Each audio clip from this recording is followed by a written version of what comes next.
So as you're watching this, you may or may not be in a place where the lockdown is plodding along, or a place where it's mercifully coming to an end. I mean, everybody yearns to be free, right? And on May 27th, 2020, 2 people will escape their confines. No, these are not the confines of self-imposed quarantine, but the confines of this planet's gravity, in a poetic manner of speaking. Yes, for the first time in almost a decade, astronauts are going to take off from American soil in an American rocket and reach the International Space Station. International Space Station? Sure, that's somewhat of an anticlimactic destination, but it sets the stage for bigger and better things going into the future. In this video, we're going to examine the history of why we are in this predicament where we can't launch astronauts from our own soil. We're also going to examine what it took to get to this point in history, and we're going to look at the possibilities that this presents for mankind becoming a space-faring species, all in one jam-packed YouTube video. So be sure to pound that like button for the YouTube algorithm, and like and subscribe as we have more great videos just like this one dropping weekly. And with that, let's dive right into the video.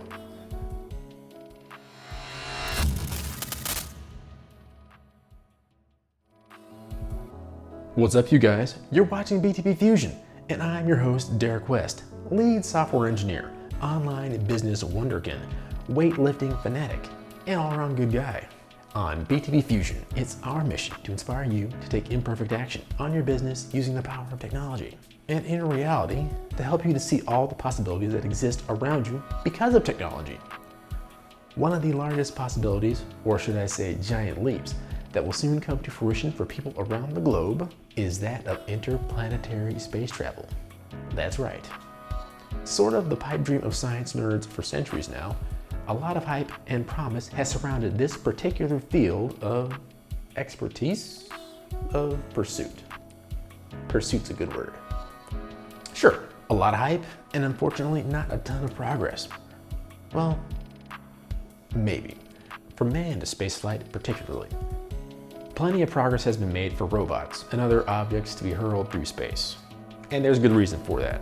As I'm sure you know, space is absolutely toxic for all living creatures. If it's not the lack of oxygen or the pressure that it provides, or the lack of gravity, that gets you, it's the toxic levels of solar radiation, the objects moving at you at high rates of speed, and the bone-chilling cold, close to absolute zero, that will certainly do you in. Well, you might think that we've come close to resolving most, if not all, the problems of space travel. And if that's the case, what is the hubbub about this particular launch? Well, you see, we resolved some problems, but not all. Let's take a look at the history real quick for more insight.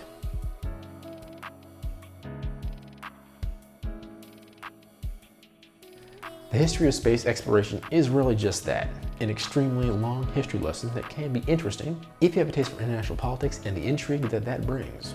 Basically, following World War II, after being wowed at the prowess of German rocketry, both American and Soviet leaders struggled to bring in some of the best minds that helped to fuel that particular, yet troublesome, field for the German war effort. This would essentially kick off the space race between what were the 2 greatest superpowers of the era, the good old US of A and Mother Russia.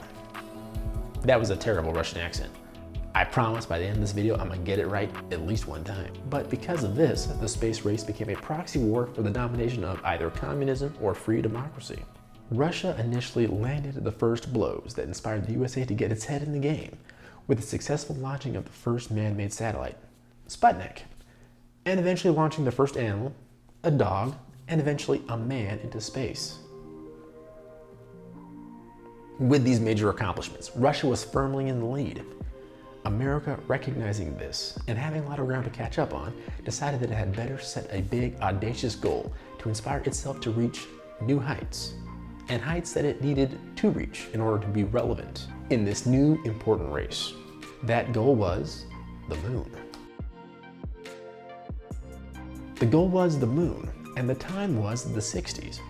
Over the course of that decade, through slow and steady progress, the United States eventually got itself together, came up with the resources to get it done, and eventually hit its goal, i.e. landing a man on the moon. Several successive and successful missions after that, and one botched one, gave hope to many about the progress of the space program going forward. In the minds of lots of folks, that meant that soon manned missions to Mars, Jupiter, and points beyond were within the grasp of humanity. Now, unfortunately, that wasn't the case. With escalating conflicts in Vietnam and trouble on the home front, much of the funding and focus on space gave way to other priorities. But the space program didn't stop completely. It just sort of morphed into a less ambitious version of itself. Kind of like a watered down Transformers. Imagine if Optimus Prime transformed into a pencil sharpener. Yeah, that's the kind of transformation that we're talking about. Instead of large leaps into the future of space travel, we were taking measured, gingerly steps into very pedestrian tasks, if I may be frank. Launching satellites and sending people first into Skylab and then eventually into the International Space Station were sort of the everyday tasks that they pursued. And those are the same tasks that they still pursue and have been pursuing to this day. Sort of. Except that somewhere along the way of taking gentle strolls for all mankind, the United States lost its ability to launch its own astronauts from its own soil to a space station that it mostly built itself. You see, as part of the mediocratization, to coin a phrase, of space exploration, the United States needed a new vehicle, literally a new space vehicle, one which was meant to be more utilitarian and able to carry large payloads into orbit and not necessarily go on long missions to distant neighboring bodies. Enter the space shuttle. My memories of space launches as a kid in the mid to late 90s was space shuttle launches, and lots of them. So much so that the events were not even broadcast live anymore.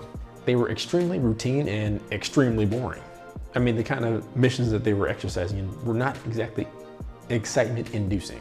They were delivering new astronauts to the space station or launching a telescope into space, talking about the Hubble Space Telescope for the uninitiated. Nothing very special going on there.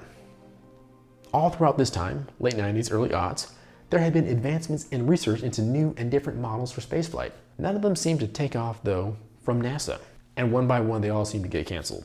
That being said, one would assume that we would wait for the new model to be ready before retiring the old one. However, like we had seen before, budget cuts and priority shifts sort of moved the cheese on this effort by the US, and the retirement of the space shuttle just happened before any viable alternatives were ready, prompting the United States to more or less hitch a ride on Suez rockets run by its once and former rival, the old Soviet Union, now just plain Russia, if it wanted to get its astronauts or any other payloads to the International Space Station. But also during this time, now in the late aughts and early teens, a company was formed by someone who apparently had too much time on his hands running his electric car company. This company was to slowly revolutionize rocketry and even the way we think of getting into space. I, of course, am talking about SpaceX. During this period, SpaceX was launching rockets and trying to get simple payloads into space. I'm sure you know the story that the last rocket that they tried to launch their first payload with also happened to be the last rocket that they could afford to launch if it were not to succeed. Well, succeeded it did, and slowly but surely, SpaceX grew in competency to not only get rockets and simple satellite payloads into space, but they eventually were able to launch larger and larger rockets, and thus larger and larger payloads. And at this point, they're coming really close to delivering on their goal of getting a manned mission to Mars with one of their BFRs, formerly named BFRs. Whatever it's called now, I'll put it somewhere up here. But this new level of competency meant that, hey, maybe they can launch US astronauts to the International Space Station instead of Russia. And this attempt on the 27th of May 2020 will be the first launch of astronauts into space by a private company and the first docking of a private rocket ship with a human payload in history. Technically, making it the first private vehicle to connect with a satellite of Earth in outer space, albeit a man-made satellite. And because of this, the possibilities for the future of manned spaceflight deep into our solar system are extraordinary.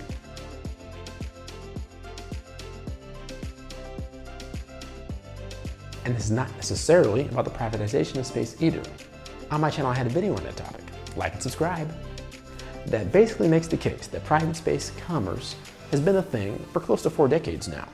The biggest business in space is satellite communications, either for cell phones, but particularly for television and radio, and now internet signals.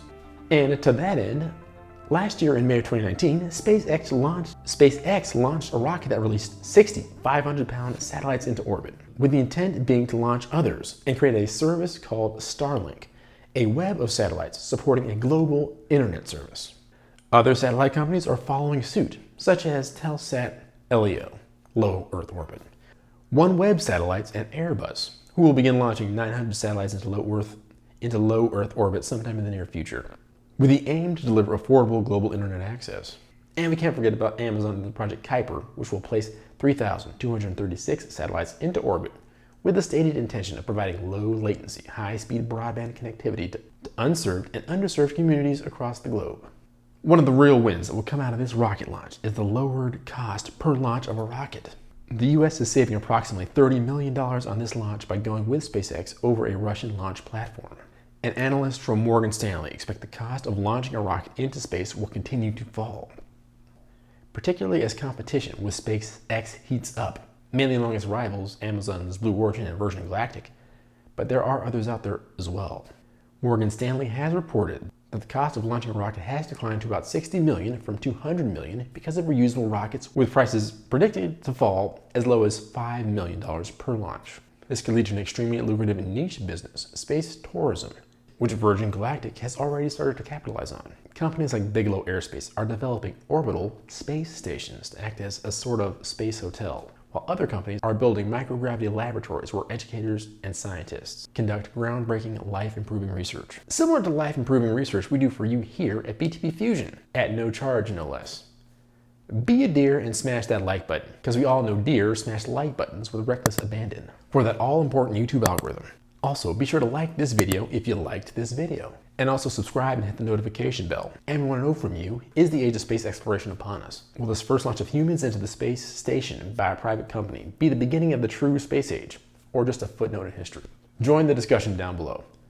We're all dying to know. And remember, a goal without a plan is a wish. A goal with a plan and no action is a wish list. Be sure to take action on your business and finances using the power of technology. And we'll catch you next time. Peace.